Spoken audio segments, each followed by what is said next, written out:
Planter ফ্যাসাইটিসের কারণ কি হতে পারে? কারণ বিভিন্ন হয়।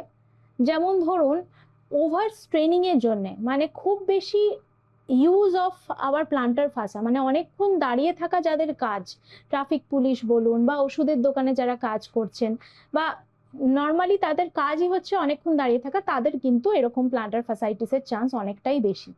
এছাড়া অনেক সময় দেখা যায় যে আমাদের যে জুতোটা পরছি সেই জুতোর আর্চ মেনটেন হচ্ছে না, জুতোর স্ট্রাকচারটা একটু সমস্যা আছে, সেই কারণে প্লান্টার ফ্যাসাইটিস হতে পারে। অনেকের আবার পায়ের পাতাটা একদম ফ্ল্যাট, যাদেরকে আমরা ফ্ল্যাট ফুট বলে থাকি, তাদেরও কিন্তু প্লান্টার ফ্যাসাইটিসের চান্স অনেকটাই বেশি।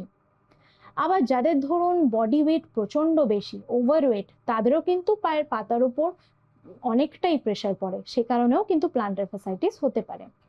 এছাড়া অনেকের দেখা যায় যে পায়ের তলায় একটা হাড়, যেটাকে আমরা ক্যালকেনিয়াম বলে থাকি, সেটার স্পার হয়ে যায় বা ওভার গ্রোথ হয়, সে কারণেও কিন্তু প্লান্টার ফ্যাসার উপর চাপ পড়ে পড়ে প্লান্টার ফ্যাসাইটিস হতে পারে।